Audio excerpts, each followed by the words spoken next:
ঋতুচক্র চলাকালীন পেট ব্যথা বা ডিসমেনোরিয়া একটি সাধারণ সমস্যা। এটি প্রাথমিক বা গর্ভাশয়ের কোনো সমস্যার কারণে হতে পারে। পেট ব্যথা উপশম করার জন্য কিছু কার্যকরী ঘরোয়া পদ্ধতি এবং চিকিৎসা রয়েছে। পেট ব্যথার কারণ: প্রাকৃতিক কারণ, মাসিক চলাকালীন গর্ভাশয়ের পেশি সংকোচন হয় যা ব্যথার কারণ হতে পারে। হরমোন উৎপাদন বেড়ে গেলে ব্যথা বাড়তে পারে। গাইনোকোলজিক্যাল সমস্যা: এন্ডোমেট্রিওসিস, পলিসিস্টিক ওভারি সিনড্রোম বা ফাইব্রয়েড। ঘরোয়া পদ্ধতিতে পেট ব্যথা উপশম: গরম সেক: একটি হট ওয়াটার ব্যাগ বা গরম তোয়ালে ব্যবহার করুন এবং পেটের নিচের অংশে সেক দিন। এটি পেশি আরাম দেয় এবং রক্ত সঞ্চালন উন্নত করে। হালকা ব্যায়াম: যোগ ব্যায়াম বা স্ট্রেচিং করলে রক্ত সঞ্চালন বৃদ্ধি পায় এবং ব্যথা কমে। হালকা খাবার খান: বেশি চর্বি ও প্রক্রিয়াজাত খাবার এড়িয়ে চলুন।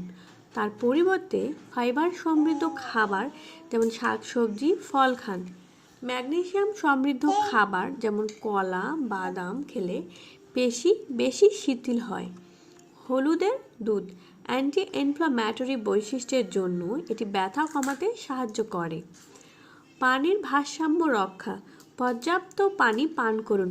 এটি মাসিক চলাকালীন ফোলাভাব কমাতে সাহায্য করে। আদা চা: আদার অ্যান্টি ইনফ্ল্যামেটরি বৈশিষ্ট্য পেটে ব্যথা কমাতে কার্যকর। পুদিনা চা বা দারুচিনি চা মাসিকের ব্যথা উপশম করতে সাহায্য করে। আরাম করুন: পর্যাপ্ত ঘুম ও শারীরিক বিশ্রাম নিন। ওষুধ বা চিকিৎসা: পেনকিলার, ন্যাপ্রোক্সেন জাতীয় ওষুধ চিকিৎসকের পরামর্শে নিতে পারেন। ওষুধের বিকল্প: ওষুধের পরিবর্তে ম্যাগনেসিয়াম সাপ্লিমেন্ট ব্যবহার করে দেখুন যা পেশি আরাম দেয়। ফিজিওথেরাপি: গাইনোকোলজিক্যাল ফিজিওথেরাপি পেশি এবং নার্ভ রিল্যাক্স করতে সহায়ক।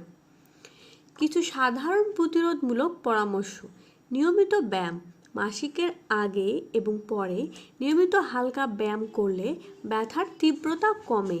ওজন নিয়ন্ত্রণ: অতিরিক্ত ওজন মাসিকের সময় ব্যথা বাড়াতে পারে।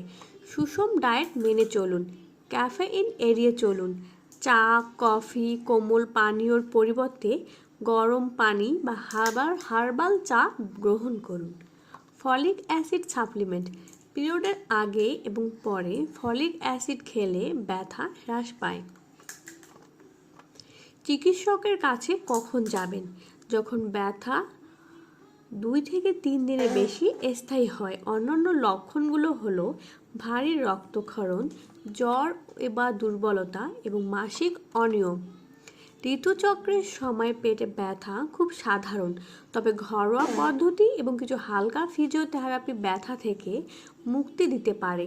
যদি ঘরোয়া পদ্ধতি কাজ না করে বা সমস্যা দীর্ঘস্থায়ী হয় তবে দ্রুত গাইনোকোলজিস্টের পরামর্শ নিন। আমাদের ভিডিওটি ভালো লেগে থাকলে অবশ্যই লাইক, কমেন্ট এবং সাবস্ক্রাইব করবেন। ধন্যবাদ।